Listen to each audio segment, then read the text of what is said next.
हरे कृष्ण. सर्वांचं स्वागत आहे. श्री श्री राधा गोविंद इस्कॉन मँगलोर तर्फे घेतला जाणारा हा उपक्रम 18 दिवसामध्ये भगवद्गीता समजून घ्या. यामध्ये आज आपण अध्याय 5वा कृष्ण भावना भावित क्रिया चं अध्ययन करत आहोत. तर प्रथम आपण मंगलाचरणने सुरुवात करूया. हरे कृष्ण. ओम अज्ञानतिमिरान्धस्य ज्ञानाञ्जनशलाकया चक्षुरुन्मीलितं येन तस्मै श्रीगुरवे नमः. श्रीचैतन्यमनोभीष्टं स्थापितं येन भूतले स्वयं रूप कदा मह्यं ददाति स्वपदान्तिकम्. हे कृष्ण करुणा सिन्धो दीनबन्धो जगत्पते गोपेश गोपिका कान्त राधाकान्त नमोऽस्तुते. तप्त काञ्चन गौराङ्गी राधे वृन्दावनेश्वरी वृषभानुसुते देवी प्रणमामि हरिप्रिये. नमः. ओम विष्णुपदाय कृष्णपृष्ठाय भूतले श्रीमते भक्तिवेदान्त स्वामिन् इति नामिने. नमस्ते सारस्वते देवे गौरवाणी प्रचारिणे निर्विशेष शून्यवादी पाश्चात्य देशतारिणे.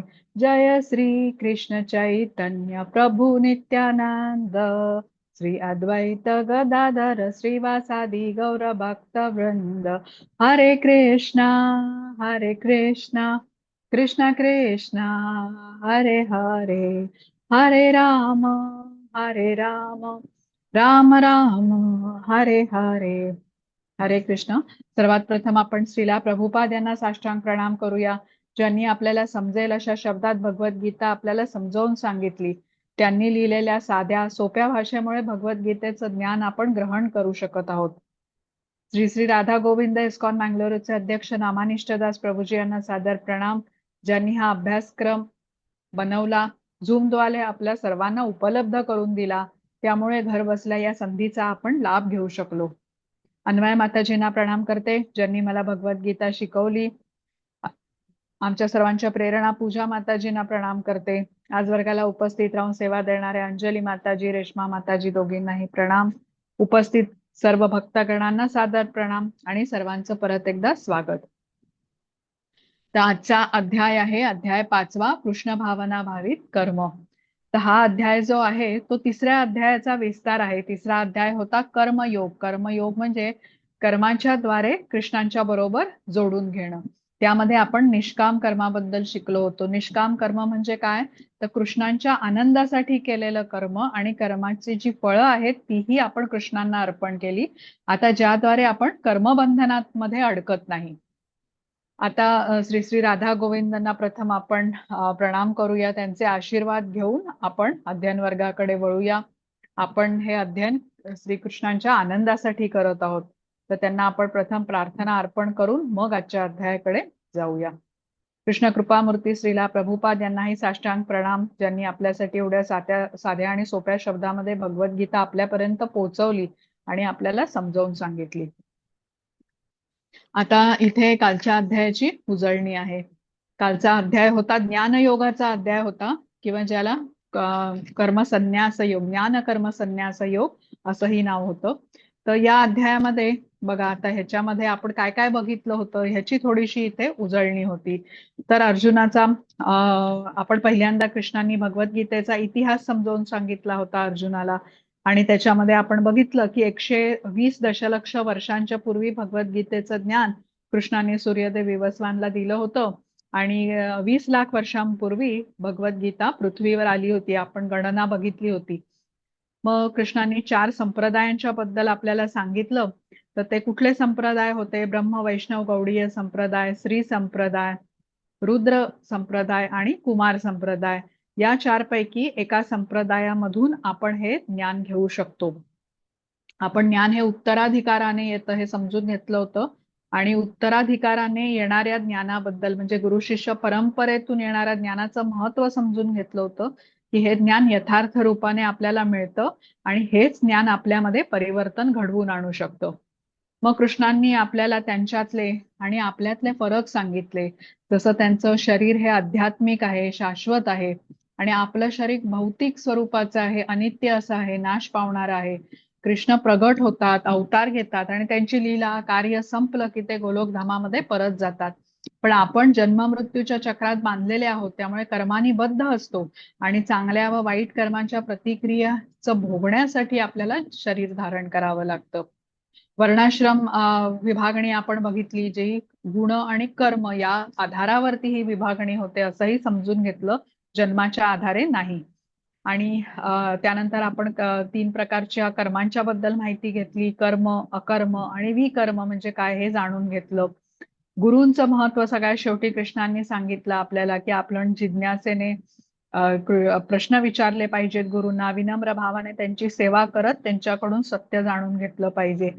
आणि कृष्णांकडे प्रगती करण्यासाठी एकमेव मार्ग हे गुरूंची शरणागती आहे, गुरूंचा आश्रय आहे, हेही आपण जाणून घेतलं होतं.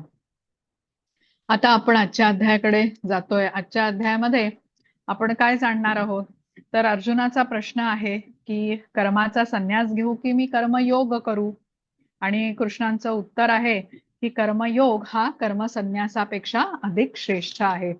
आता कर्मसन्यास म्हणजे काय आहे, की कर्माचा त्याग करायचा नाहीये, कर्माच्या फळाचा त्याग करायचा आहे. म्हणजे कर्म करत राहायची आहे, पण आतून मनोवृत्ती आपली कशी पाहिजे, तर कर्माच्या बद्दल अनासक्त असायला हवं. जे कर्म करतो ते आपण ज्ञानाने करायचं आहे, त्यामध्ये एक प्रकारची अलिप्तता पाहिजे. स्वतःच्या इंद्रिय तृप्तीसाठी न करता आपण ती कर्म जेव्हा कृष्णांच्या संतुष्टी करता करतो, फळही कृष्णांना अर्पण करतो, तेव्हा तो कर्मसन्यास होतो आणि ज्यामुळे आपण कर्मबंधनात अडकत नाही. त्यानंतर कृष्ण इथे ज्ञान देतात की निष्काम कर्म केल्याने आपण कर्मबंधनातून मुक्त होतो. आणि सगळ्यात शेवटी या अध्यायामध्ये आपण शांती सूत्र पण बघणार आहोत, जो या अध्यायातला शेवटचा श्लोक आहे. घ्या माताजी पुढची स्लाइड. आता हा पहिलाच श्लोक आहे.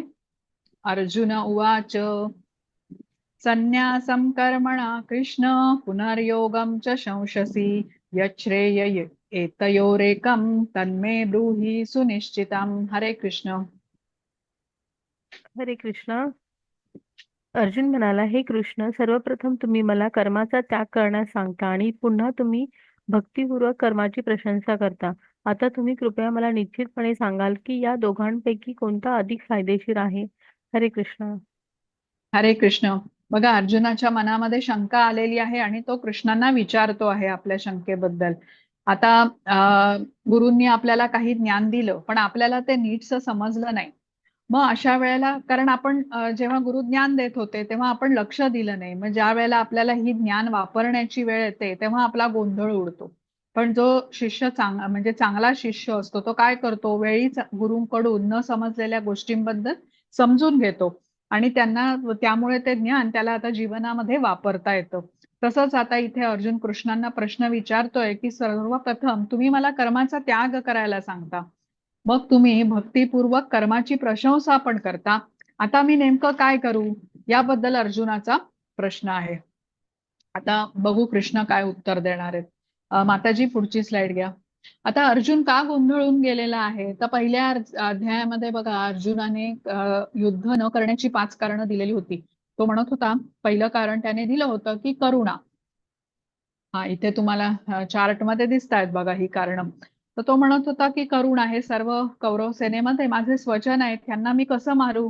तर तेव्हा कृष्ण अर्जुनाला आत्मज्ञान देतात आणि त्याला सांगतात की हे शरीर जे आहे ना, हे वस्त्रासारखं आहे, पण आपला आत्मा कसा शाश्वत आहे. शरीर जीर्ण झालं की आत्मा स्थलांतर करतो, त्यामुळे तू शरीराचा शोक करू नकोस.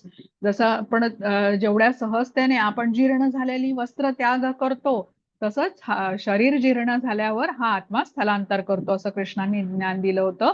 वांसासी जीर्णानी यथा विहाय. मग अर्जुनाचं दुसरं कारण होतं आनंद नाही. तेव्हा कृष्णांनी त्याला कर्मकांडाबद्दल सांगितलं होतं. कर्मकांड म्हणजे कर्म केल्यानेच, म्हणजे युद्ध केल्यानेच तुला लाभ होणार आहे. युद्धात तू मृत्यू पावलास तरी तुला स्वर्ग लोकाची प्राप्ती होईल आणि तू युद्ध जिंकलास तर तुला राज्य मिळेल आणि तू सम्राट होशील. म्हणजे युद्ध करण्यातच तुझा आनंद आहे, हे त्याला समजावलं होतं. तिसरं कारण अर्जुनाने दिलं होतं की सर्व माझे गुरुजन आहेत या कौरव सेनेमध्ये, नातेवाईक आहेत, ज्यांची हत्या करणं हे पाप आहे. तेव्हा कृष्णांनी त्याला ज्ञान दिलं की माझ्या आज्ञेचं पालन करण्यामध्ये, माझ्या भक्तीमध्ये हे कार्य तू करतो आहेस, त्यामुळे तुला पाप लागणार नाही. जिथे कृष्णांनी त्याला बुद्धियोग किंवा भक्तियोगाचं ज्ञान दिलं होतं. आणि शेवटच्या त्याचा हे होता, शंका होती की मी जर का युद्ध केलं तर पारिवारिक परंपरा नष्ट होतील, जे त्याने कारण दिलं होतं. मग त्याच्यावरती कृष्णांनी त्याला मार्गदर्शन केलं की तू कर्तव्य केलंस अर्जुना तर इतरही तुझं अनुसरण करतील. सामान्य जन हे नेत्याचं अनुसरण करतात. जेव्हा तुझा आदर्श तू समोर ठेवशील, जसे सर्वजण बघतील की युद्धासारख्या कठीण प्रसंगातही अर्जुनाने शास्त्राच्या अनुसार आपलं कर्तव्य पार पाडलं, तेव्हा तेही जण आपापली कर्तव्य पार पाडतील आणि अशा प्रकारे राज्यात सर्वत्र सुख, धर्म आणि शांती नांदेल. आता पुढची स्लाइड घेता माताजी. आता अर्जुनाचा इथे गोंधळ का होतो आहे हे आपण बघूया. इथे 3ऱ्या अध्यायातल्या 2 श्लोकांचा आधार घेतलाय, जे वाचल्यावर आपल्याला समजेल. वाचा माताजी. हरे कृष्णा.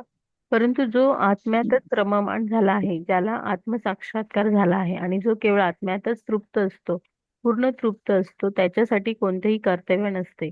आत्मसाक्षात्कार झालेल्या मनुष्याला त्याचे विहित कर्तव्य पार पाडण्याचा कोणताही हेतू नसतो किंवा असे कार्य न करण्याचे कोणतेही कारण नसते. तसेच त्याला इतर सजीवांवर अवलंबून राहण्याची गरज नाही. हरे कृष्णा. हरे कृष्ण. आता 3ऱ्या अध्यायातल्या 17व्या श्लोकामध्ये म्हटलेलं आहे की ज्याला आत्मसाक्षात्कार झालाय, कृष्ण म्हणतात, त्याला कोणतंही कर्तव्य उरत नाही. मग अर्जुनाला काय वाटतंय की मला माझं कर्तव्य करायचं नसेल, त्याला युद्ध करायचं नाहीये, तर त्याला आत्मसाक्षात्कार करून घ्यायला हवा.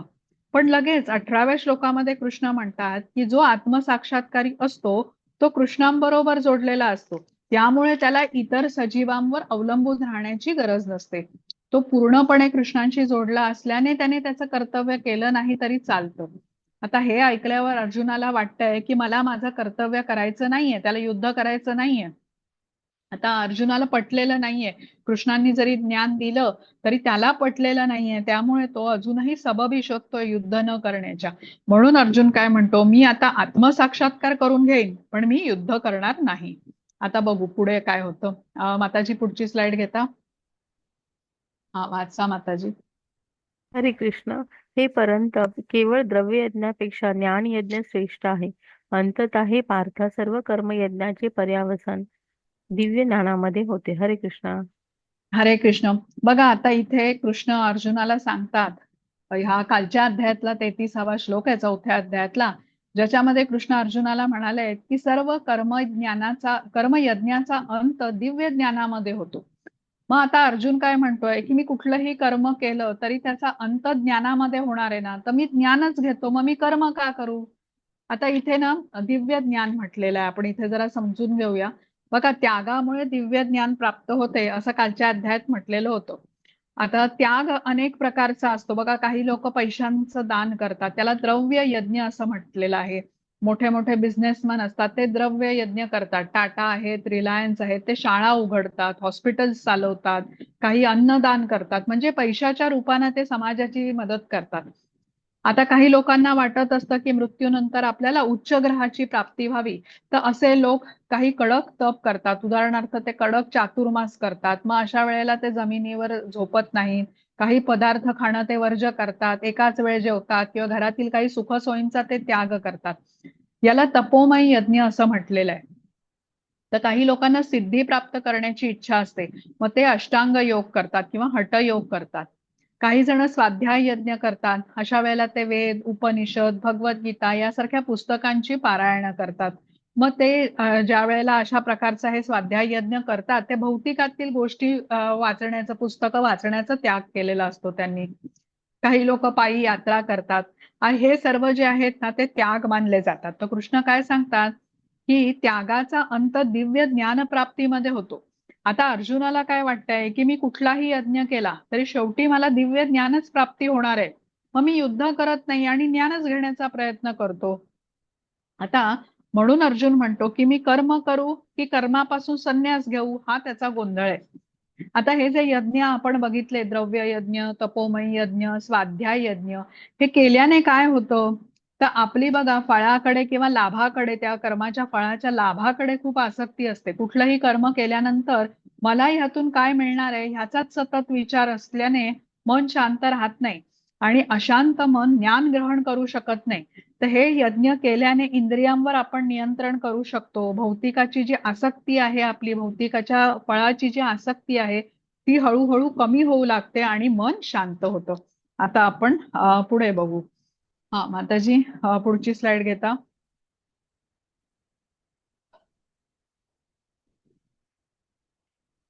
हरे कृष्ण. म्हणून अज्ञानामुळे तुमच्या अंतःकरणात निर्माण झालेल्या शंकांचे ज्ञानाच्या शास्त्राने नाश केले पाहिजे. हे भरत, योगाने सज्ज होऊन उभे राहा आणि लढा. हरे कृष्ण. हरे कृष्ण. हा कालच्या अध्यायातला शेवटचा श्लोक आहे, 42वा. आता इथे अर्जुन समजू शकत नाहीये की कृष्ण जर म्हणतायत की सर्व यज्ञांचा शेवट दिव्य ज्ञानामध्ये होणार आहे, तर परत मला असं का सांगतायत की उभा राहा आणि युद्धाला तयार हो. ज्ञानच घ्यायचंय ना, तर मग मी कर्म कशाला करू? मी कर्म करत नाही. आता अर्जुनाच्या गोंधळावरती कृष्ण त्याचं कसं मार्गदर्शन करतात आपण बघूया. माताजी, पुढची घेता स्लाइड. याच्या पुढची घ्या. हा, आता इथे दुसरा श्लोक आहे, मी वाचते. हरे कृष्ण. श्री भगवान उवाच संन्यासः कर्मयोगश्च निःश्रेयस्करावुभौ तयोस्तु कर्म संन्यासात कर्मयोगो विशिष्यते. हरे कृष्ण. हरे कृष्ण. परमात्म्याने उत्तर दिले, कर्माचा त्याग आणि भक्ती हे दोन्ही मुक्तीसाठी चांगले आहेत. परंतु या दोघांपैकी भक्ती सेवेतील कार्य कर्म त्यागापेक्षा श्रेष्ठ आहे. हरे कृष्ण. हरे कृष्ण. बघा, कृष्णांनी उत्तर दिलंय अर्जुनाला की तू कर्माचा त्याग जरी केलास किंवा कर्मयोग केलास, दोन्ही प्रकारे तुला माझी प्राप्ती होऊ शकेल. इथे कर्मत्याग म्हणजे कर्मसन्यास असं म्हटलेलं आहे. तर कर्मसन्यास म्हणजे काय, की भौतिक इच्छांच्या आधारावरती कुठली कर्म करायची नाही. भौतिक इच्छा म्हणजे इंद्रिय तृप्तीच्या इच्छांच्या आधारावर कुठली कर्म करायची नाही. पण जी शास्त्रांनी आपल्याला कर्म करायला सांगितली आहेत, जशी आता कलियुगामध्ये आपल्याला जपयज्ञ करायला सांगितलं आहे, ती कर्म आपल्याला करायची आहेत. याला कर्मसन्यास म्हटलेला आहे. कर्मसन्यास म्हणजे कर्माचा त्याग करायचा नाहीये, पण कर्माच्या फळाचा त्याग करायचे. कर्म करत राहायचे. मनोवृत्ती कशी हवी आपली, तर अनासक्त असायला हवं. जे कर्म करतो ते ज्ञानाने करायला हवं आणि त्याच्यामध्ये एक प्रकारची अलिप्तता हवी आणि ती कर्म स्वतःच्या इंद्रिय तृप्ती करता न करता कृष्णांच्या आनंदासाठी ती केली जावीत आणि कर्माच्या फळाकडे आपण अनासक्त असायला हवं. हा कर्मसन्यास आहे. कर्माच्या फळाचा आपल्याला त्याग करायचा आहे. आता आपण एखादं उदाहरण घेऊ ज्याने आपल्याला हे काय कृष्णांनी सांगितलंय हे स्पष्ट होईल. आता एक भक्त आहे जो आता सर्व भौतिक गोष्टींचा त्याग करून, भौतिक जगाचा त्याग करून हिमालयामध्ये गेलेला आहे आणि तिथे राहून तो आता साधना आपली करतो आहे. म्हणजे तो म्हणतोय की मी कर्मसन्यासी आहे, कारण मी सर्व कर्मांचा त्याग केलेला आहे. आता दुसरे श्रीला प्रभुपाद आहेत की जे भौतिक जगामध्येच आहेत, जगाच्या कानाकोपऱ्यामध्ये ते भ्रमण करता आहेत, पाश्चात्य देशात जातात, भारतामध्ये येतात, विविध देशात जाऊन ते कृष्ण भक्तीचा प्रसार करताहेत. तर ते सगळ्यांना जप करण्याचं महत्व पटवून देत आहेत, कृष्ण भक्तीमध्ये त्यांना जोडत आहेत आणि हे जे काही ते कार्य करत आहेत ते कृष्णाच्या आनंदासाठी करतायत, लोकांना कृष्णांच्या जवळ घेऊन जात आहेत. तर हे झाले कर्मयोगी. आता हे उदाहरण दोन्ही बघितली आपण तर आपल्याला लगेच समजतं की कर्मयोगी श्रेष्ठ आहे का कर्मसन्यासी श्रेष्ठ आहे. तर अर्थातच कर्मयोगी श्रेष्ठ आहे. कारण श्रीला प्रभुपादांनी सर्वांना कृष्ण भक्तीचं ज्ञान दिलं, ज्याद्वारे भौतिक जगातून त्यांची सुटका होऊ शकली, जन्म मृत्यूच्या चक्रातून त्यांना मुक्ती मिळाली. तर हेच इथे कृष्णांनी सांगितलंय की कर्मयोगाने पण माझी प्राप्ती होते आणि कर्मसन्यासाने पण होते, पण कर्मयोगी हा अधिक श्रेष्ठ आहे. आता इथे खरं तर काही गोंधळ होण्यासारखं नाहीये, पण अर्जुनाला काय वाटतंय की कृष्णांनी अजून व्यवस्थितपणे समजावून सांगावं, म्हणून अर्जुन आपल्या वतीने हा प्रश्न विचारतोय, ज्याद्वारे आता कृष्ण अजून व्यवस्थितपणे आपल्याला सांगतील. माताजी, घ्या पुढची स्लाइड. हा, इथे आता राजा नृगाची गोष्ट आहे, तर ती ऐकण्यापूर्वी आता काल आपण जी शिकलो होतो 3 प्रकारची कर्म, त्याबद्दल आपण जरा उजळणी करूया. आपण 3 प्रकारची कर्म म्हटली, कर्म, अकर्म आणि विकर्म. कर्म म्हणजे काय, की चांगली कर्म, शास्त्राच्या नुसार सांगितलेली कर्म, दान धर्म करणे, अन्नदान करणे इत्यादी, वेदांचं पालन करणे. आता ही चांगली कर्म केल्याने त्यांचा लाभही चांगला मिळतो, म्हणजे प्रतिक्रिया ही त्याची चांगली मिळते. चांगली प्रतिक्रिया म्हणजे काय, उच्च लोकांची, ग्रह लोकांची प्राप्ती होते. मग उच्च ग्रह लोकांमध्ये जाऊन आनंदाचा उपभोग घेतल्यानंतर म्हणजे पुण्यकर्मांचं, आता पुण्यकर्मांचा संचय क्षीण झाला म्हटल्यावरती मग आपल्याला परत पृथ्वी लोकामध्ये जन्म घ्यावा लागतो. म्हणजे कर्म चांगली असली तरी ती त्याची प्रतिक्रिया आपल्याला जन्म मृत्यूच्या चक्रातून सोडवू शकत नाही. आता नंतर आपण म्हटलं विकर्म. विकर्म म्हणजे जी शास्त्रानुसार निषिद्ध कर्म आहेत, जशी चोरी करणं, हत्या करणं इत्यादी कर्माचा आपल्याला काय प्रतिक्रिया, वाईट प्रतिक्रिया म्हणजे आपल्याला प्राण्यांच्या शरीरामध्ये जन्म घ्यावा लागतो आणि परिणामतः आपण कृष्णाच्या पूर्ण विस्मरणात असतो आणि कृष्णांपासून फार दूर असतो. आणि तिसरं आपण कर्म म्हटलं अकर्म. अकर्म म्हणजे कृष्णांच्या आनंदासाठी केलेलं कर्म आणि जे फळही आपण त्या कर्माचं फळही आपण कृष्णांना अर्पण करतो. याने लाभ आपल्याला काय होतो की आपण कर्मबंधनामध्ये अडकत नाही. कर्मबंधनात न अडकल्यामुळे आपल्याला जन्म मृत्यूच्या चक्रातून आपली सुटका होते आणि आपण भगवत धामामध्ये जाऊ शकतो. आता राजा नृगाची कथा आपण इथे समजून घेऊया, म्हणजे आपल्याला अधिक चांगल्या प्रकारे हे समजेल. आता भागवतमच्या 10व्या स्कंदामध्ये आलेली राजा नृगाची ही कथा आहे. तर एकदा द्वारकेमध्ये कृष्णांची मुलं म्हणजे सांब आहे, प्रद्युम्न आहे, भानू आहे आणि यदुवंशाचे अन्य राजपुत्र द्वारकेजवळच्या एका अरण्यामध्ये वनविहारासाठी गेले होते. आणि बराच वेळ खेळल्यानंतर त्यांना तहान लागली. पाण्याचा शोध घेत ते एका पडक्या विहिरीकडे आले. तर तेव्हा त्यांना तेथे एक मोठा सरडा दिसला त्या विहिरीमध्ये. त्याला बाहेर त्यांनी काढण्याचा प्रयत्न केला, पण त्यांना तिथे यश नाही आलं आणि त्यांनी मग अखेर येऊन कृष्णांना सर्व हकीकत सांगितली. तर कृष्ण तातडीने विहिरीकडे गेले आणि त्यांनी त्या सरड्याला बाहेर काढला. तर कृष्णांचा स्पर्श होताच त्या सरड्याचं रूपांतर एका दैवी पुरुषात झालं. तुम्हाला चित्रामध्ये दिसतंय बघा, कृष्णांनी त्याला स्पर्श केलेला आहे. आता ह्या सरड्याचं रूपांतर दैवी पुरुषामध्ये झालं आणि या मागचं रहस्य कृष्णांना माहिती होतं, पण इतरांनाही कळावं म्हणून कृष्ण त्यांना म्हणायला लागले की अरे भाग्यवंता, तू कोण आहेस? तू एका देवतेसारखा वाटतोस मला, पण तुझा शूद्र देह असा सरड्याचा का मिळाला? तुझी कहाणी ऐकण्यास आम्ही सर्वजण उत्सुक आहोत. आता त्यावर हा दैवी पुरुष कृष्णांच्या पुढे प्रथम नम्रतापूर्वक वाकून म्हणाला की मी इक्ष्वाकू राजाचा पुत्र राजा नृग आहे आणि कृष्ण तुम्हाला सर्व ज्ञात आहे, पण तरीही तुम्ही आता आज्ञा मला केलेली आहे म्हणून मी तुम्हाला माझी कथा सांगतो. आता हा राजा नृग सांगू लागला की पूर्वी पृथ्वीवरती जेवढं धान्य असे, आकाशात जेवढ्या चांदण्या असतात, तेवढं गायी मी दान देत असे. आणि या कशा होत्या? तर गायी वासरांच्या सहित धष्टपुष्ट भरपूर दूध देणाऱ्या आणि सर्वांना सोन्याची शिंग, चांदीचे खूर, रेशीम वस्त्र घालून तो ब्राह्मणांना दान करत असे. आणि गोदानाबरोबर ब्राह्मणांना तो उत्तम वस्त्र, अलंकार आणि भूमीही दान करत असे. आता सर्व ब्राह्मण कसे होते? सदाचारी होते, विद्वान होते. आणि एक दिवस अशाच काही गायी मी एका ब्राह्मणांना दान केल्या. आता तो या गायी घेऊन निघून गेला तो ब्राह्मण. आणि कशी कोण जाणे त्या दान दिलेल्या गायींपैकी एक गाय आता माघारी आली आणि इतर गायींच्या बरोबर मिसळली, जे कोणाच्याच लक्षात आले नाही. परंतु पुढे त्या गायी पुढे ते इतर गायींच्या बरोबर ती मिसळून गेली, म्हणजे कोणाच्या हे लक्षात आलं नाही थोडक्यात. आता तोपर्यंत हा राजा जो होता राजा नृग, तो इतर ब्राह्मणांना गायी दान करत असल्यामुळे ती परत आलेली गाय एका दुसऱ्या ब्राह्मणाला दान दिली गेली. आता तोपर्यंत हा पहिला ब्राह्मण ज्याची ती गाय माघारी फिरलेली होती, तो आता परत आला आणि राजाला त्याने घडलेली घटना सांगितली, जशी त्याची गाय माघारी फिरली आणि इतर गायींच्या बरोबर परत म्हणजे मिसळली गेली आणि त्याने ती गाय आपली परत मागितली. राजाने त्याची गोष्ट ऐकून घेतली, समजून घेतली आणि आता या दुसऱ्या ब्राह्मणाला ती गाय परत देण्यास सांगितलं. ज्यावरती तो दुसरा ब्राह्मण आता ती गाय द्यायला तयार नव्हता. तो क्रोधित झाला ब्राह्मण आणि तो राजाला म्हणाला की राजा, दान दिलेली गाय तू परत मागतोयस. एकदा दान केले तर ते परत मागणं काही योग्य नाही.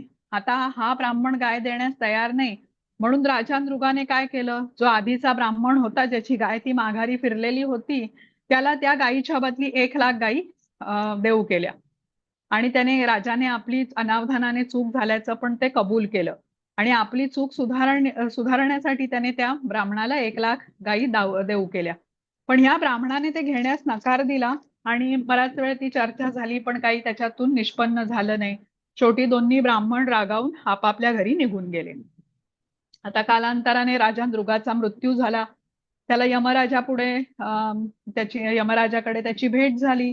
मग यमराज म्हणाले त्याला की राजा, तू पुण्यकर्माची फळं आधी भोगणार की पापकर्माची भोगणार? तू खूप दानधर्म केलेला आहेस, त्यामुळे तुला स्वर्ग सुख निश्चित प्राप्त होणार. आता ते ऐकून राजा नृगाने प्रथम पापकर्माची मी फळं भोगेन असं यमराजाला सांगितलं. आता हे उत्तर देताच तत्क्षणी त्याला एका सरड्याचा जन्म प्राप्त झाला आणि तो विहिरीत आता सरडा राहू लागला. आता त्यानंतर बघा काय झालं. आता कसं होतं की इथे ह्या गोष्टीवरून आपल्याला समजून काय घ्यायचं आहे की चांगल्या कर्माची चांगली आणि वाईट कर्माची फळं भोगण्यासाठी जन्म घ्यावा लागतो. म्हणजे कर्मबंधनामध्ये आपण अडकतो म्हटलं.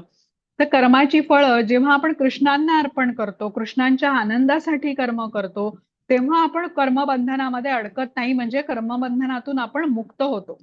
आता हा राजा नृग हा काय करत असे, सकाम कर्म करत असे. सकाम कर्म करत असे म्हणजे जे काही तो कर्म करत होता, कर्माचं फळ त्याला स्वतः प्राप्त व्हावं या हेतूने तो कर्म करत होता. दानशूर राजा म्हणून म्हणवून घेण्यात त्याला धन्यता वाटत असे. त्यामुळे त्याने केलेले जे कर्म होते त्याची प्रतिक्रिया भोगावी लागली त्याला. तर आपणही फळाच्या इच्छेने जर का सकाम कर्म करत असू तर त्या कर्माची प्रतिक्रिया आपल्याला भोगावी लागेल आणि त्यासाठी जन्म पण घ्यावा लागेल. मग तो माणसाचा असेल, प्राण्याचा असेल किंवा वृक्षाचाही असू शकेल. तर मग आपण इथे काय शिकायचंय, या गोष्टीतून बोध काय घ्यायचा आहे की आपण दान देऊ शकतो, इतरही पुण्यकर्म करू शकतो, पण ती कशा भावनेने, निष्काम भावनेने आपल्याला केली पाहिजे. की कृष्णा, माझं भाग्य आहे की हे दान करण्याचं सामर्थ्य तुम्ही मला दिलंय, तुमच्या कृपेनेच मला हे सामर्थ्य प्राप्त झालेलं आहे आणि मी माझं कर्तव्य समजून तुमच्या आनंदासाठी हे करतोय. आणि अशा निष्काम भावनेने कर्म केल्याने आपण पाप आणि पुण्याच्या प्रतिक्रियेतून मुक्त होऊ शकतो. आता ही कथा मग सांगून झाल्यानंतर राजा नृग कृष्णांना प्रणाम करतो आणि स्वर्गलोकात जाण्यासाठी त्यांची अनुमती मागतो. आणि कृष्णांना तो विनंती करतो की जिथे कुठे मी जाईन तिथे सदैव मला तुमच्या चरण कमलांचे स्मरण राहील, अशी माझ्यावरती कृपा करा. आता असं बोलून तो कृष्णांना नमस्कार करतो आणि स्वर्गलोकात जाण्यासाठी त्या आलेल्या विमानामध्ये तो बसतो. तर हे कर्माचं म्हणजे आपल्याला कर्माच्या प्रतिक्रिया भोगण्यासाठी जन्म घ्यावा लागतो, शरीर धारण करावं लागतं, हे आपण इथे जाणून घेतलं. घ्या माताजी आता पुढची स्लाइड. हा. प्रापंचिकतया बुद्ध्या हरिसंबंधी वस्तुना मुमुक्षुभिः परित्यागो वैराग्यम फल्गु कथ्यते. हरे कृष्ण. मोक्ष प्राप्तीसाठी असुसलेले लोक जेव्हा परमात्म्याशी संबंधित गोष्टींचा त्याग करतात व असे मानतात की त्या गोष्टी भौतिक आहेत, तेव्हा त्यांचा त्याग अपूर्ण असे म्हणतात. हरे कृष्ण. हरे कृष्ण. आता हा जो श्लोक आहे ना, हा भक्ती रसामृत सिंधू मधून घेतलेला आहे. आपण समजून घेऊया याद्वारे आपल्याला काय सांगितलंय. तर त्याग बद्दल इथे सांगितलेलं आहे ह्या श्लोकामध्ये. तर एखाद्या माणसाने ठरवलं की पैसा ही माया आहे म्हणून मी त्याचा वापर करणार नाही किंवा अगदी कमीत कमी वापर करेन, तर याला अपूर्ण त्याग असं म्हटला जाईल. त्याग म्हणजे काय, त्याला समजलेलं नाहीये व्यवस्थितपणे असं म्हणूया. आता या उलट एखादा मनुष्य आहे की जो नोकरी करतोय, व्यवसाय करतोय, पैसे कमवतोय आणि तो पैसे आता कृष्णांच्या सेवेसाठी वापरतोय, म्हणजे पैसा माया आहे म्हणून तो त्याचा त्याग न करता या पैशांवरती कृष्णांचा अधिकार आहे आणि त्यांच्या सेवेसाठी तो पैसे वापरतो आहे, तर हा पूर्ण त्याग झाला. आता श्रीला प्रभुपाद एक उदाहरण सांगत असत. श्रीला प्रभुपाद प्रवचन देताना माईकचा वापर करत असत. तर ते काय म्हणत असत की ही माईक ही भौतिक गोष्ट आहे म्हणून मी त्याचा त्याग करणार नाही, तर त्याचा वापर करून मी सर्वांना कृष्ण कथा, भगवद्गीता सांगत आहे. त्यामुळे ह्या माईकचा उपयोग आता भौतिक न राहता आध्यात्मिक कार्यासाठी झालेला आहे. तर हे महत्वाचं आहे इथे. आता जसं आता भागवतम मध्ये एक आपल्या देहाबद्दलच बोललेलं म्हणजे एका ठिकाणी एक संदर्भ घेतलेला आहे की आपला देह असं आपण म्हणतो तसंही म्हणू शकत नाही. की जेव्हा आपला देह अगदी जीर्ण होतो, जसं आपण म्हटलं की जसं वस्त्र बदलतो आपण, जीर्ण वस्त्र, तसं मग आत्मा स्थलांतर करतो, देह सोडून दुसरीकडे जातो. मग आता देह कोणाचा म्हणायचा, आत्म्याने तर देह सोडला. मग आता आई वडिलांचा म्हणायचा का की ज्यांच्यापासून आपल्याला जन्म मिळाला, की अग्नीचा म्हणायचा कारण मृत्यू झाल्यावर देह अग्नीला अर्पण होतो म्हणून. तर काही जण मृत्यूनंतर देहाला मातीमध्ये पुरतात, मग देह पृथ्वीचा आहे का? का मग पशु पक्ष्यांनाही काही जण देह खायला सोडतात, मग देह पशूंचा आहे का? आता इथे आपल्याला भागवतम मध्ये ज्ञान दिलेलं आहे की देह हा कृष्णांपासून मिळालेला आहे, त्यामुळे त्या देहावरती अधिकारही कृष्णांचा आहे. ह्याला युक्त वैराग्य असं म्हणतात. म्हणजे या देहाने जेव्हा आपण कृष्ण भक्ती करतो, कृष्ण सेवा करतो, त्याला पूर्ण त्याग किंवा युक्त वैराग्य असं म्हटलेलं आहे. इथे फल्गु वैराग्य असाही एक शब्द आलेला आहे, त्याचाही अर्थ समजून घेऊया. फल्गु वैराग्य हे या युक्त वैराग्याच्या विरुद्ध आहे. भौतिक जगातल्या ज्या काही गोष्टी आहेत तर जेव्हा आपण कृष्ण सेवेमध्ये वापरतो ते युक्त वैराग्य असं ह्या श्री रूप गोस्वामी यांनी आपल्याला श्लोकामध्ये समजवलंय भक्ती रसामृत सिंधूमध्ये. तर फल्गू हा शब्द म्हणजे कसं कुठून आला तर बिहारमध्ये एक नदी आहे फल्गू नावाची, जी आपण वरवर बघता ती आपल्याला खूप खोल वाटते पण नदीत उतरल्यावरती तिचं लगेच आपल्याला पायाला तळ लागतो. म्हणजे एखादा व्यक्ती आता ज्याने दाखवतोय की ज्याने भौतिक गोष्टींचा त्याग केलेला आहे पण आतून त्याच्या भोग इच्छा अजूनही आहेत. अगदी मग ह्या नदीचं जशी आपण तुलना केली की जी ही वरून खोल वाटते पण खरं तर ही खोल नाहीच आहे म्हणजे अगदी उथळ नदी आहे. तर याला अपूर्ण त्याग किंवा फल्गू वैराग्य असं म्हटलेलं आहे. आता बघा श्रीला प्रभुपाद होते ते परदेशामध्ये गेले विमानाने गेले तिथे त्यांनी प्रचारासाठी प्रसारासाठी गाडीचा वापर केला तर ते प्रवचनामध्ये माईकचा वापर करत असत. म्हणून ते संन्यासी त्यांना म्हणायचं नाही का तर असं नाहीये. ते संन्यासी आहेत कारण त्यांनी ह्या गोष्टींचा वापर सर्व त्यांनी भगवत सेवेसाठी केला. ते टेप रेकॉर्डरचा वापर करत असत किंवा डिक्टाफोनने प्रवचन त्यांनी रेकॉर्ड केली. त्या सगळ्या गोष्टींचा वापर त्यांनी कृष्ण भक्तीमध्ये केला, कृष्ण सेवेचा प्रसार करण्यासाठी केला. म्हणून हे पूर्ण वैराग्य आहे किंवा युक्त वैराग्य आहे. आता आपणही समजून घेऊया की आपण बघा आपण म्हणतो इथे की आपलं इथे काहीच नाहीये म्हणजे खरं तर जे काही आहे ते कृष्णांचंच आहे. मग संन्यास कसला आपलं काही नाहीच आहे तर आपण कसला त्याग करायचा. तर आपल्याला जे काही मिळालेलं आहे ते कृष्णांकडूनच मिळालेलं आहे आणि ते त्यांच्याच सेवेत वापरणं ह्याला संन्यास म्हणतात. आता जसं आता इथे आपण मोबाईलचा वापर करत असू किंवा लॅपटॉपचा वापर करतोय इंटरनेटचा वापर करतोय कारण आपण या भगवद्गीतेचं अध्ययन करत आहोत. तर या सर्व गोष्टींचा वापर करून आपण कृष्णांबरोबर जोडून घेण्याचा प्रयत्न करतोय त्यामुळे हेही एक युक्त वैराग्याचंच उदाहरण आहे. म्हणजे जी काही साधनं आपल्याला मिळालेली आहेत ती स्वतःच्या इंद्रिय तृप्ती करता न वापरता कृष्णांबरोबर जोडून घेण्यात वापरतो म्हणून ते युक्त वैराग्य झालं जे आपल्याला मुक्तीकडे घेऊन जाणार आहे. ज्या वेळेला अशा साधनांचा वापर आपण स्वतःच्या इंद्रिय तृप्ती करता करू ती आपल्याला बंधनामध्ये टाकणार आहेत हे इथे सांगण्याचा प्रयत्न केलेला आहे. माताजी घ्या पुढची स्लाइड.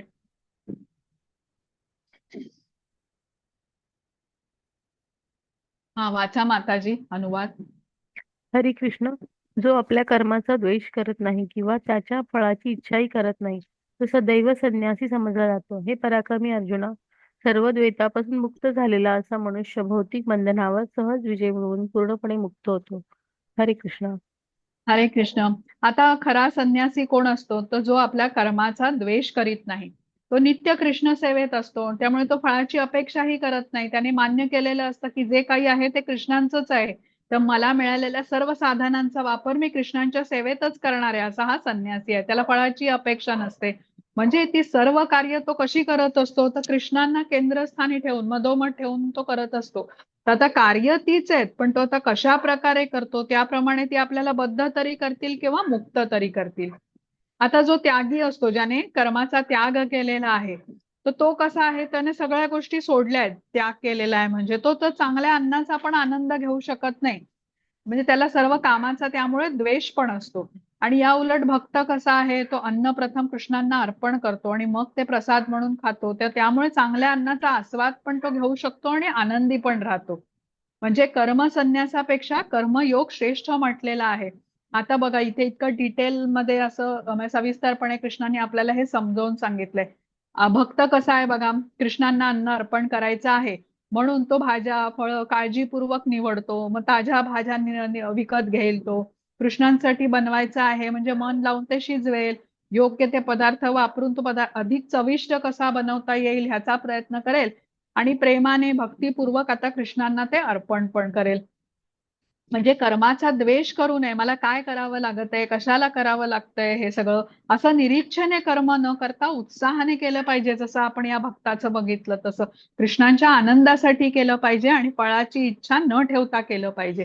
तर कर्मयोगी हा अशा प्रकारे कर्म करत असतो. आपलं कर्तव्य आहे असं समजून आपण आपलीही कर्म केली तर हळूहळू आपलीही आध्यात्मिक उन्नती होते. आणि कर्मयोगाचं मन कसं आहे कृष्णांच्या कमलचरणी आहे बघा. तो त्यामुळे मनाच्या द्वंद्वातून मुक्त असतो. मन म्हणजे कसं सतत संकल्प विकल्प करत असतं. हा मनाचा गुण आहे ना. तर ते हे आवडतं ते आवडत नाही हे चांगलं हे वाईट या मनाच्या द्वंद्वातून तो मुक्त असतो. कारण त्याचं मन कसं आहे कृष्णांच्या कमलचरणी आहे. तर कर्मयोगाने आपलं मन कृष्णांच्या वरती आसक्त केल्याने तो ह्या द्वंद्वातून मुक्त असतो. म्हणजे इथे आपल्याला लक्षात काय ठेवायचं आहे की कर्माच्या फळाचा त्याग करायचा आहे आपल्याला. कर्माचा त्याग करायचा नाहीये. कर्म आपल्याला करतच राहायची आहेत, पण त्याची प्रतिक्रिया कृष्णांना अर्पण करायची आहे. म्हणजे आता त्याच क्रिया आहेत त्या आपल्याला जन्ममृत्यूच्या चक्रात अडकवूही शकतात किंवा आपल्याला मुक्त पण करू शकतात. म्हणून आपल्याला कर्म संन्यासाकडे जायचं नाहीये. आपल्याला आपली कर्म कृष्णांच्या बरोबर जोडून घ्यायची आहेत. कर्म योग करायचा आहे. घ्या माताजी पुढची स्लाइड आता. हा, इथे एक आता गोष्ट आलेली आहे ती आपण ऐकूया. हरिदास ठाकूरांची गोष्ट आहे. हरिदास ठाकूरांना चैतन्य महाप्रभू नामाचार्य म्हणत असत. 192 माळांचा ते जप करत असत हरे कृष्ण महामंत्राचा रोज. आणि त्यामुळे त्यांची प्रसिद्धी होत गेली आणि बरेच लोक त्यांच्या भेटीला येत असत हरिदास ठाकूरांच्या. आता विशेष म्हणजे हे हरिदास ठाकूर धर्माने मुसलमान होते. तर त्यामुळे त्या भागात असलेला जो काझी होता त्याला या गोष्टीचा फार राग होता की मुसलमान. एकच मिनिट.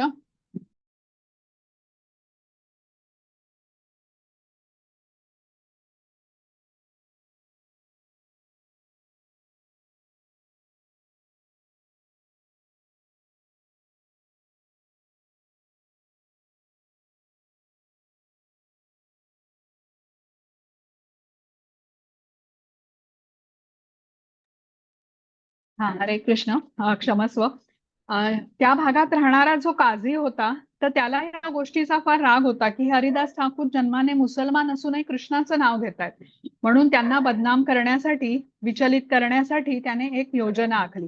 तो एका वेश्येला तो काझी सांगतो की तू रात्री ह्या हरिदास ठाकूरांकडे जा, बाकीचं सगळं मी बघून घेतो म्हणून तिला सांगतो तो. त्याप्रमाणे ही वेश्या हरिदास ठाकूरांच्या घरी जाते. आता ही जी वेश्या असते ती अतिशय सुंदर असते, आकर्षक असते आणि हिचं नाव लक्षा हिरा असं असतं. तर ती संध्याकाळच्या वेळेला हरिदास ठाकूरांच्या घरी जाते. ते हरे कृष्ण महामंत्राचा जप करीत असतात. तर ती त्यांना सांगते की तिला त्यांच्याकडे काहीतरी बोलायचंय. तर ते तिला सांगतात की माझा जप सुरू आहे, संपतच आलाय, तुम्ही थोडा वेळ बाहेर बसा आणि माझी वाट बघा, मी तुमच्याकडे बोलतो. आता बराच वेळ जातो, रात्र संपून पहाट होते, ह्यांचा जप काही थांबत नाही. आता हे हरिदास ठाकूर कसे आहेत, 192 माळांचा जप करत असत आणि तो पूर्ण केल्याशिवाय आराम तर सोडाच, ते प्रसादही ग्रहण करत नसत.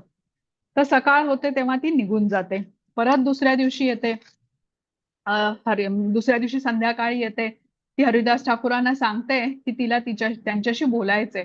तर तेव्हा हरिदास ठाकूर तिला सांगतात की मला काल जप संपवायला जरा जास्त वेळ लागला, पण आज मी लवकर संपवतो, तुम्ही बाहेर बसा आणि माझी वाट बघा. दुसऱ्या दिवशी तेच होतं. ती वाट बघून सकाळ होताच निघून जाते. तिसऱ्या दिवशी ती परत येते. तीच परत कथा. हरिदास ठाकूर तिला सांगतात बसा, मी संपवतोच आहे. आणि मग पहाट होताच ती निघून जाते. आता चौथ्या दिवशी येते.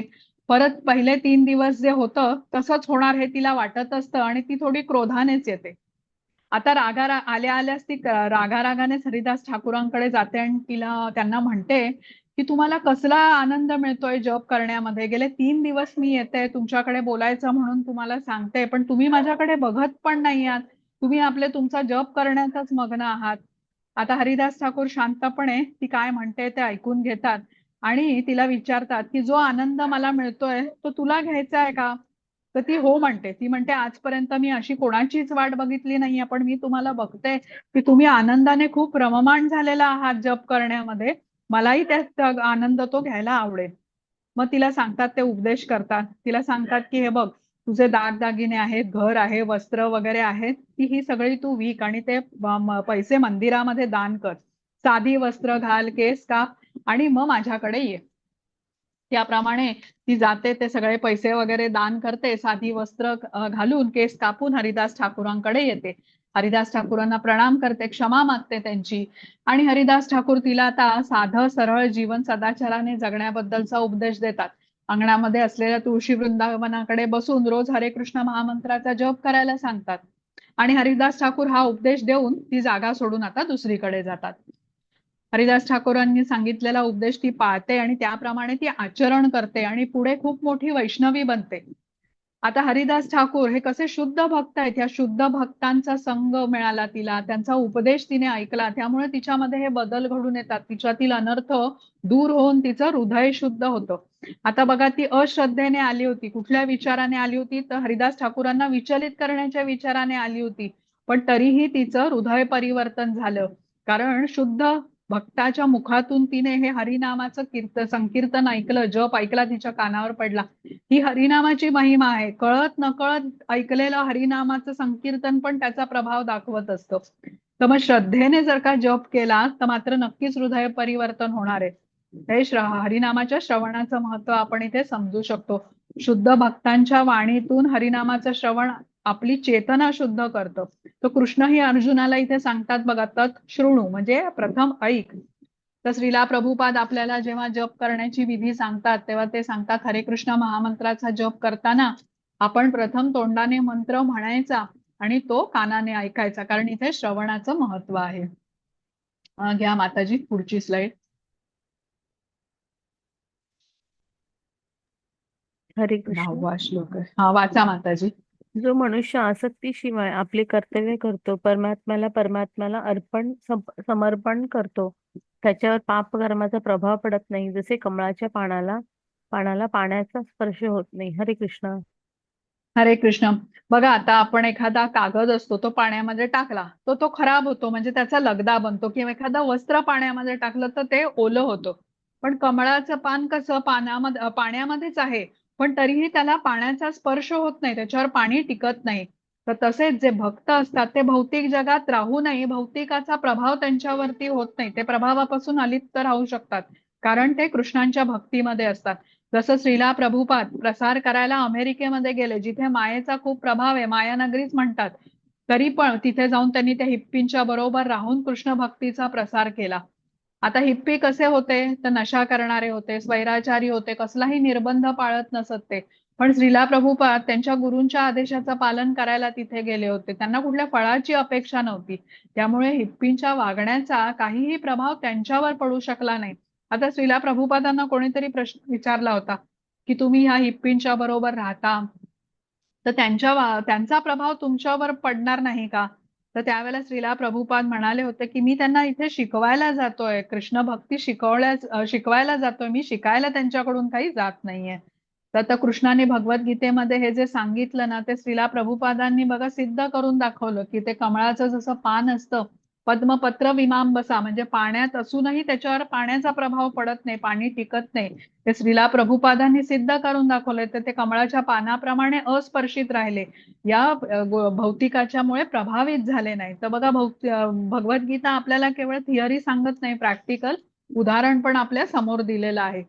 आता इथे आपल्याला समजून काय घ्यायचंय, आपण जेव्हा ज्ञान घेतो तर आपल्याला समजतं की या ब्रह्मांडामध्ये जे काही आहे ना ते कृष्णांच्या संबंधित आहे, तेच प्रत्येक गोष्टीचे स्वामी आहेत.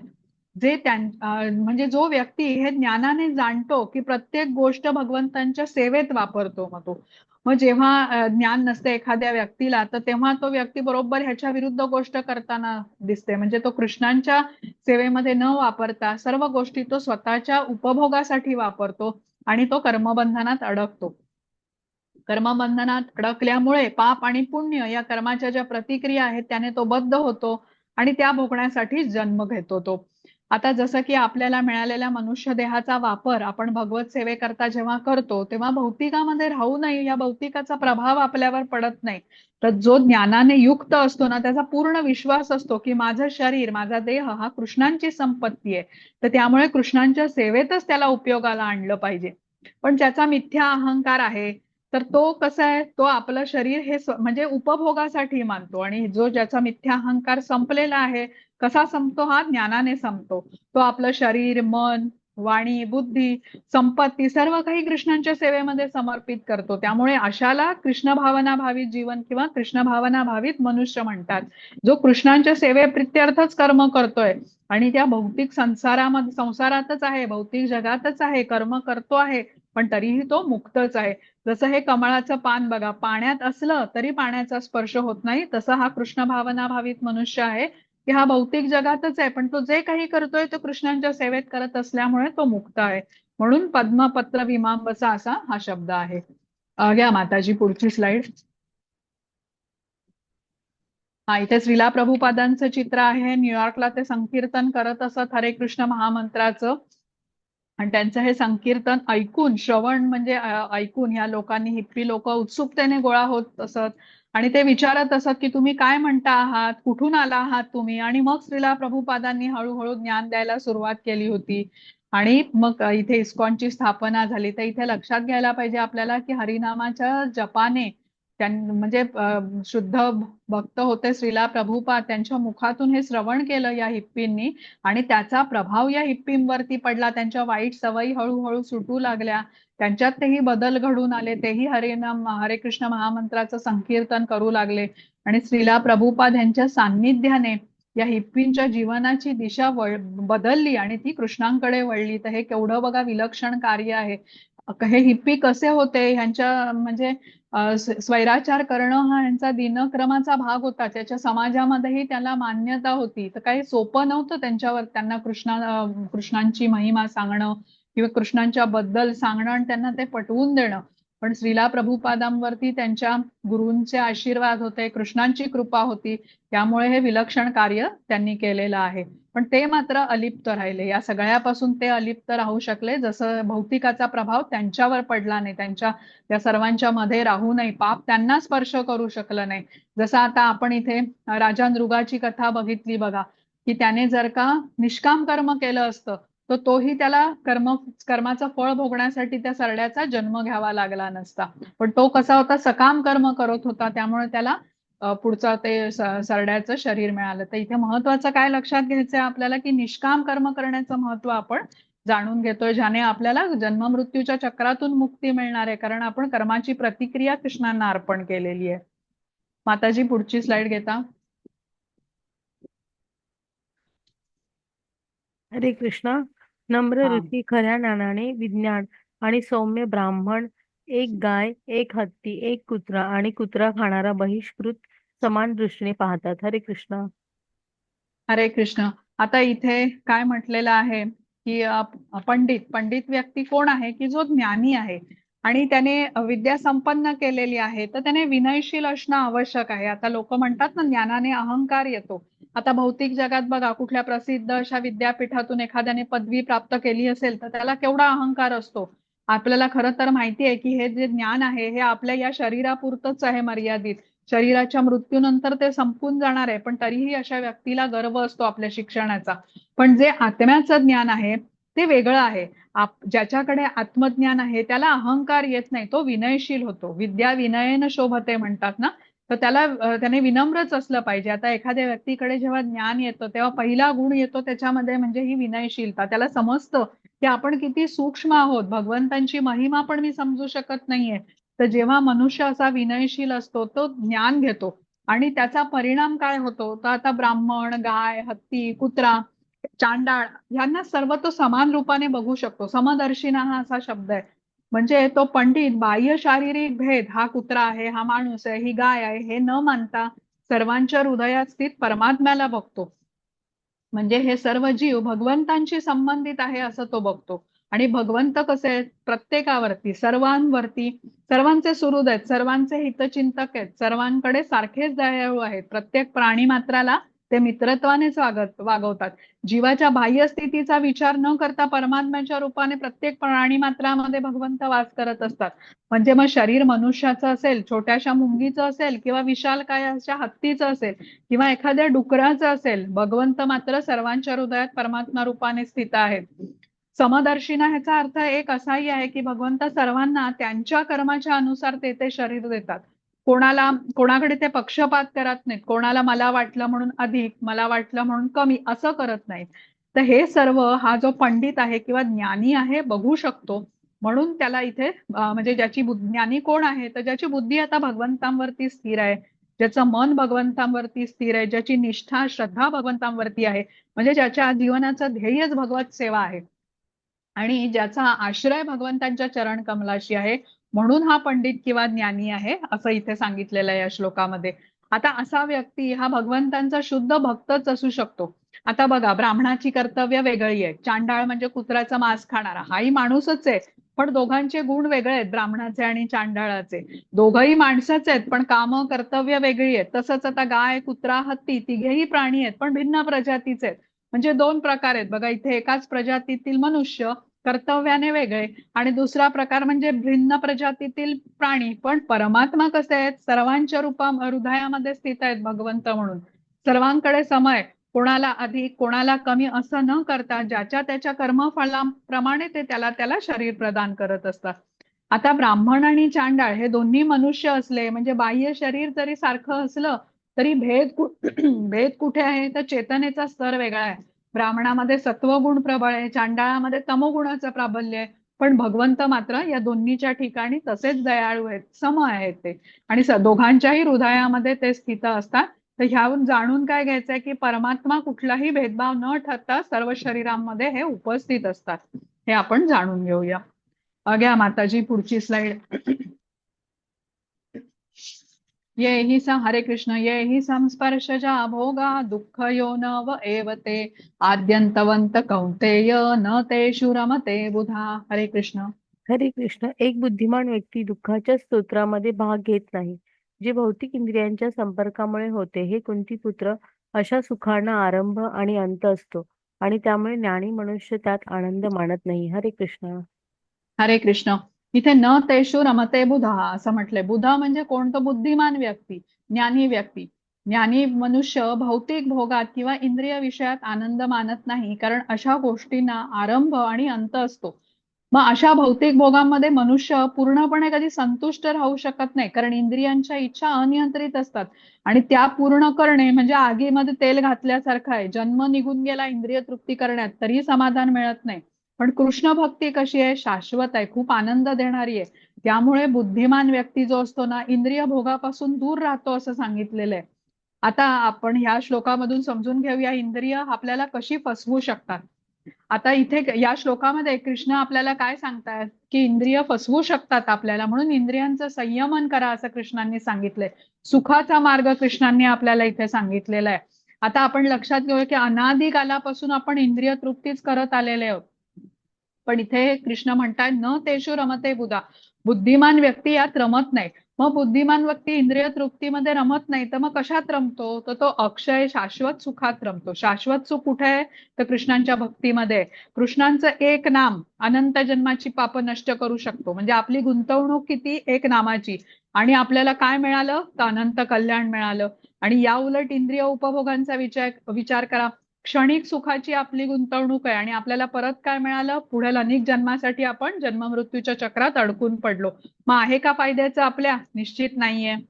इंद्रिय उपभोगांचे जे विषय असतात ते कसे आपल्या दुःखाला कारणीभूत होतात तेही आता समजून घेऊया. इंद्रिय उपभोग करायला मिळाला नाही म्हणून दुःख, मिळाला करायला पण पाहिजे तेवढा करायला मिळाला नाही म्हणून दुःख, खूप जास्त मिळत असेल करायला पण तरीही आपली इंद्रियांची क्षमता मर्यादित आहे म्हणून दुःख. म्हणजे आता गुलाबजाम खाण्याचं उदाहरण घेऊ की एखाद्याला गुलाबजाम खूप आवडत असतील पण त्याला खायला मिळाले नाहीत म्हणून तो दुःखी होईल. किंवा मिळाले एखाद्या दिवशी खायला आणि खायचे होते 5 पण 2च मिळाले म्हणूनही तो दुःखी होईल. आता समोर जर का 50 गुलाबजाम आहेत पण 5 पेक्षा जास्त खाऊच शकत नाही म्हणूनही दुःखच आहे. तर भोग हे असे असतात, आपण एका विशिष्ट मर्यादेबाहेर करूच शकत नाही, आजारी पडतो आपण. तर मनुष्य शरीर हे असंच आहे, म्हणजे तप करण्यासाठी ते बनलेलं आहे. आता आपण तुमच्यापैकी कोणी जर का 16 माळाचा जप करत असेल तर त्यामध्ये आपण 16 पेक्षा जास्त केल्या 2-3 माळा, त्याने आपण आजारी पडत नाही. एकादशीचं व्रत करतो आपण तर नेहमीपेक्षा कमी खाल्ल्याने आपण आजारी पडत नाही. किंवा आता आपण क्लासला येतो, आपला तास सव्वा तासाचा क्लास आहे पण तो काही कारणाने लांबला, 1.5 तास पर्यंत झाला, तो कोणी आपण आजारी पडणार नाही. पण भोगाचं प्रमाण मात्र वाढलं ना की मनुष्य निश्चित आजारी पडेल.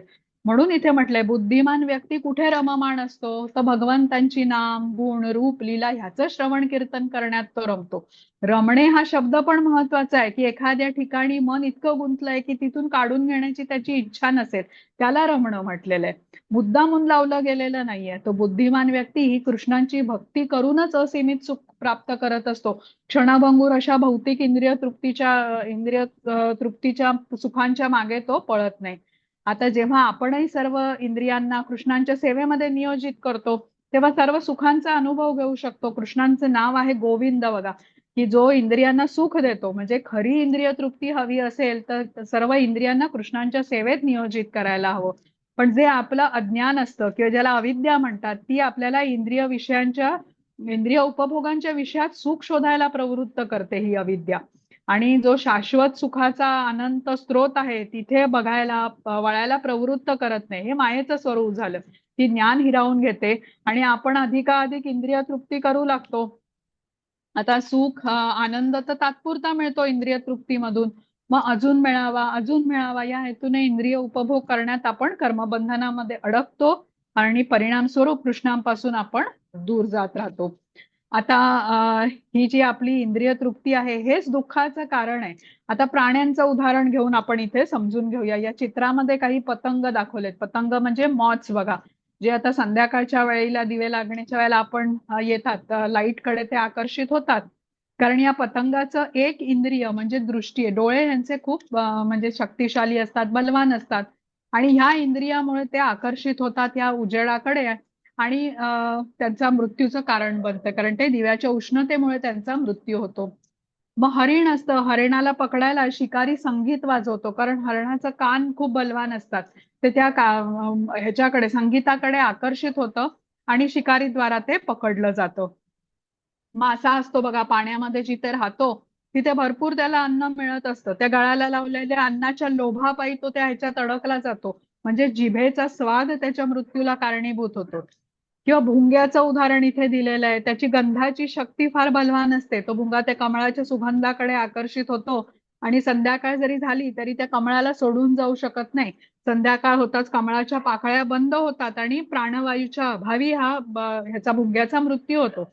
आता हा भुंगा बघा, खरं तर लाकडामध्ये छिद्र पाडू शकतो, एवढी शक्ती आहे त्याच्याकडे, पण सुगंधामुळे तो इतका आसक्त झालेला असतो की तो त्या फुलाची पाकळी सोडू शकत नाही. हत्तीला बघा, हत्ती एवढा बलवान आहे, त्याला पकडणं किती कठीण असतं. पण त्याच्यासाठी एक शिकारी काय करतात तर ते खड्डा खणून ठेवतात आणि ज्याला वरून गवताने झाकतात. दुसऱ्या बाजूला एक हत्तीण ठेवतात जी आता प्रशिक्षित आहे. आता हा हत्ती या हत्तीणीच्या स्पर्शासाठी व्याकुळ होऊन तिच्या मागे पडतो आणि या खड्ड्यात अडकतो आणि पकडला जातो. तर आता इथे ही जी उदाहरणं आपण बघितली प्राण्यांची, त्यांच्यामध्ये एक इंद्रिय इतर इंद्रियांपेक्षा बलवान असल्याने त्या इंद्रियामुळे हे अडचणीत तरी येतात किंवा त्यांचा मृत्यू तरी होतो. पण मनुष्यामध्ये कसं आहे, पाचही इंद्रिय बलवान आहेत आणि विचार करा ते काय काय करायला लावतील.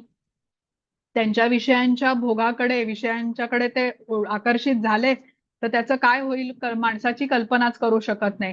तर त्यांच्या अनियंत्रित इच्छेमुळे हे असं होतं. इंद्रिय तृप्तीच्या इच्छांच्या मागे धावत राहिल्याने मनुष्य कर्मबंधनात अडकून जन्म मृत्यूच्या चक्रातच फसून राहतो. हा, तर हे आपल्याला सांगितलेलं आहे की इथे आपल्याला इंद्रिय कृष्णांवरती वळवायची एक तसंच आपण करू शकतो. इंद्रियांना नियंत्रण करण्यासाठी सगळ्यात सोपा मार्ग हा आहे की त्यांना वळवायचं आहे कृष्णांकडे. माताजी घेता पुढची स्लाइड. आता बघा इथे दाखवलेलं आहे इंद्रियांच्या भोगाकडे मनुष्य कसा कार्य करतो आणि कर्मबंधनामध्ये अडकून पडतो. कोणाला मालमत्ता हवी आहे, कोणाला सत्ता हवी आहे, कोणाला अतिशय खाण्याचं हे आहे, लोभ आहे, मांसाहार पण करतो आहे. म्हणजे अनेक तऱ्हेची इंद्रिय उपभोगांची कर्म करतो आणि जन्म मृत्यूच्या चक्रामध्ये सदैव अडकून राहतो. पुनरपि जननम पुनरपि मरणम पुनरपि जननी जठरे शयनम, हे चक्र कायम चालू राहतं. कृष्णापासून परिणामी मात्र खूप दूर जात राहतो. या माताजी पुढची स्लाइड. हा, हरे कृष्ण.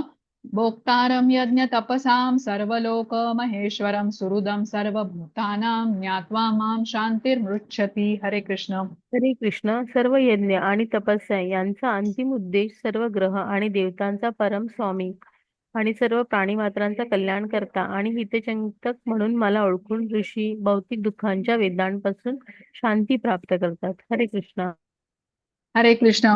बघा आधीच्या श्लोकामध्ये जर का आपण बघितलं की हे सगळं इंद्रिय उपभोगांच्या विषयांकडून, इंद्रियांचे ना वेग असतात. काम आणि क्रोधांच्या वेगांना जर का मनुष्य सहन करू शकला आणि आपल्या बुद्धीला तो कृष्णांच्या चरण कमळांशी स्थिर करू शकला तर असा जीव जगातून मुक्त होतो. पण जो वेगांच्या आहारी जातो ना तो बद्ध होतो. म्हणून भौतिक जगाची क्षणभंगुरता ज्ञानाने आपल्याला समजायला पाहिजे की एक दिवस सगळंच काही निसटून जाणार आहे. कुठली एक गोष्ट आपल्याजवळ राहू शकते तर ती म्हणजे भगवंतांची भक्ती. म्हणून हे जे इंद्रियांचे वेग आहेत ना ते आपल्याला नियंत्रण केले पाहिजे. त्यासाठी साधनेचं महत्व आहे. नाहीतर वेगांना बळी पडलं तर त्याचा परिणाम पण आपल्याला भोगावा लागेल. आता हा जो श्लोक आहे 29वा शेवटचा श्लोक आहे आजच्या अध्यायातला, याला शांतीसूत्र असंही म्हटलेलं आहे. त्याचा आपण खूप म्हणजे खूप पीस फॉर्म्युला असंही म्हणतात. 3 शब्द या श्लोकामध्ये महत्वाचे आहेत: भोक्तारम, सर्वलोक महेश्वरम आणि सुहृदम. आणि भोक्तारम, भोक्तारम म्हणजे काय? कृष्ण म्हणतात सर्व यज्ञांचा भोक्ता मी आहे. सर्व लोक महेश्वरम म्हणजे सर्व ग्रह लोकांचा, देवदेवतांचा सुद्धा महेश्वरम मी आहे, असं कृष्ण म्हणताय. आणि सुहृदम, सुहृदम म्हणजे हितकर्ता किंवा कल्याण करता, वेलविशर ज्याला म्हणतो. म्हणजे सर्व प्राणी मात्रांचा सुहृदम मी आहे, असं कृष्णांनी म्हटलेलं आहे. तर आपण समजून घेऊया भोक्तारम म्हणजे काय. आता बघा, प्रत्येक देशाचा एक प्राईम मिनिस्टर असतो किंवा शाळेचा एक मुख्याध्यापक असतो, कारण तो सर्व व्यवस्थापन बघत असतो, तो नियंत्रण करत असतो. तर हे असं का असतं? कारण अशी व्यवस्था नसेल, म्हणजे देशाला प्राईम मिनिस्टर नसेल, शाळेला मुख्याध्यापक नसेल, तर व्यवस्थापन करणं अवघड होईल, सर्वत्र गोंधळ दुर्व्यवस्था होईल. म्हणजे कोणीतरी एक मुख्य अधिकारी आहे जो हे सर्व नियमन करतो. तसंच कृष्ण भोक्तारम आहेत या ब्रह्मांडाचे. आता आपण कुठलंही कार्य करतो तेव्हा कोणाच्या ना कोणाच्या आनंदासाठी ते करत असतो, पण आपल्याला ज्ञान नसल्याने ते चुकीच्या पद्धतीने करत असतो. म्हणजे केलेल्या कार्यातून आनंद दिला गेला पाहिजे कोणाला तरी, हे आपल्याला माहिती असतं, पण नेमकं कोणाला आनंद दिला जावा याचं ज्ञान असतं. जसं कोणी आता प्रभूजी नोकरी करत असतील, त्यांना विचारलं की तुम्ही नोकरी काय करता, तर ते सांगतील की माझं कुटुंब, माझी पत्नी, मुलं, आई वडील सर्व आनंदाने राहावेत म्हणून मी ही नोकरी करतो. किंवा एखादी स्त्री आहे, ती घरी कामं करते, स्वयंपाक करते, घराची देखभाल करते. तिला विचारलं तर ती, तू हे सर्व का करतेस, तर ती म्हणते की मी माझ्या कुटुंबासाठी करते. म्हणजे ज्यांच्यावर आपण प्रेम करतो त्यांच्या आनंदासाठी आपण काही ना काहीतरी करतो. पण तरीही कुटुंबातील सर्व लोक त्यामध्ये समाधानी आनंदी असतीलच असं नाही. आता पत्नी म्हणेल की तुम्ही नोकरी करता पण तुमचा पगार काही पुरत नाही, किंवा पती म्हणेल आपल्या पत्नीला रोज काय तू तोच तोच स्वयंपाक करते, भात भाजी आमटी पोळी, इतर काहीच नसतं.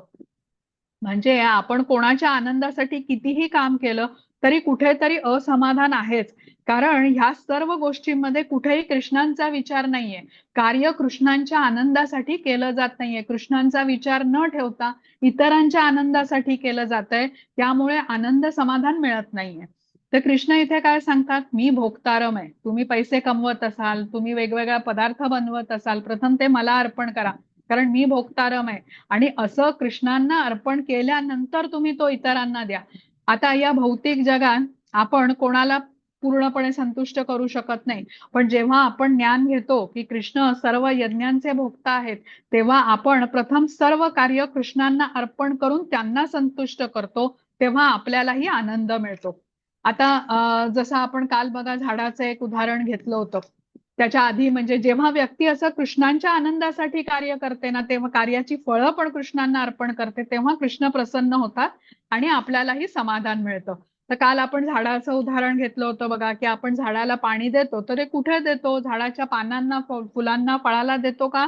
तर नाही, झाडाच्या मुळाशी पाणी घालतो. झाडाची मुळं जेव्हा पाणी शोषून घेतात तेव्हा सर्व झाडापर्यंत, पानं, फुलं, फांद्या, फळापर्यंत हे पाणी पोचतं आणि सर्व झाड टवटवीत होतं. किंवा आपण आपलं उदाहरण घेऊया की अन्न आपण पोटाला देतो. आता हे अन्न बनवण्याचं सामान एकत्र कोण करतात? हात एकत्र करतात. ती सामग्री मार्केटमधून जाऊन आणायला पाय काम करतात, की ती निवडताना आपले डोळे काम करत असतात. पण जेव्हा आपण अन्न उदराला देतो तेव्हा ते शरीराच्या सर्व अवयवांपर्यंत पोचतं. जसं आता आपण झाडाच्या मुळांना पाणी घातलं नाही, नुसतंच पानांवर फुलांवर घालत राहिलो तर काही दिवसांनी ते झाड मरून जाईल. तसंच उदराला अन्न दिलं नाही तर सर्व शरीर अशक्त होईल, काहीच काम करू शकणार नाही आपण. म्हणजे जसं हाताचं काम आहे की मुखाद्वारे उदराला अन्न देणं आहे, तसंच जेव्हा आपण कृष्णांना परमभोक्ता मानून आपल्या कर्माचं फळ त्यांना अर्पण करतो, त्यांच्या आनंदासाठी कर्म करतो, तेव्हा कृष्ण प्रसन्न होऊन अनेक पटीने आपल्याला हा आनंद परत करत असतात. जेव्हा आपण कृष्णांना प्रसन्न करतो, संतुष्ट करतो, तेव्हा आपण ही कृष्णांचे अंश असल्याने आपल्यालाही आनंद हा मिळतो. आणि जसं अन्न उदराला दिलं तसं संपूर्ण शरीराचं पोषण होतं, तसंच आपलं पण होतं. आता बघा, आपल्याकडे घरी आपल्याला कोणी डब्यामध्ये काही घालून आणून दिलं मैत्रिणीने, तर आपण रिकामा डबा परत नाही देत, आपण त्याच्यामध्ये काही ना काहीतरी घालूनच तो परत करतो. तसंच कृष्ण कसे आहेत, अनंत कोटी ब्रह्मांडाचे स्वामी आहेत. आपण त्यांच्या आनंदासाठी अगदी छोटं जरी कार्य केलं तरी ते अनेक पटीने तो आनंद आपल्याला परत करतात. तर इथे लक्षात काय ठेवायचंय, कृष्ण परमभोक्ता आहेत, आपण प्रथम त्यांना अर्पण करतोय. पण इथे शोषण भाव नाहीये. शोषण भाव हा कसा आहे, एकतर्फी आहे. इथे कृष्ण आपल्याला अनेक पटीने तो आनंद परत करतायत, त्यामुळे इथे कुठे शोषण नाहीये. परमभोक्ता जेव्हा आपण कृष्णांना मानलेलं आहे ते तिथे परत म्हणजे ते परमभोक्ता जेव्हा मानतो तेव्हा ते परतही करतात आपल्याला तो आनंद. राजसूय महाभारताच्या नंतर राजसूय यज्ञ, आपण ती एक स्लाइड बघितली होती बघा, युधिष्ठिर महाराजांनी श्रीकृष्णांना यज्ञाचा अधिष्ठाता बनवलं होतं आणि युधिष्ठिर महाराज कसे राज्य करणार होते, तर कृष्णांच्या आनंदासाठी ते करणार होते. त्यासाठी त्यांनी नारद मुनींकडून मार्गदर्शन पण घेतलं होतं. कशा प्रकारे मी कृष्णांना प्रसन्न करू शकेन ह्याचं मार्गदर्शन त्यांनी घेतलेलं होतं नारद मुनींकडून. स्वतःला कृष्णाचा सेवक ते मानत होते. तर हे आपलं जे नातं आहे की कृष्ण स्वामी आहेत आणि आपण सेवक आहोत, हे आपल्याला समजून घेतलं पाहिजे.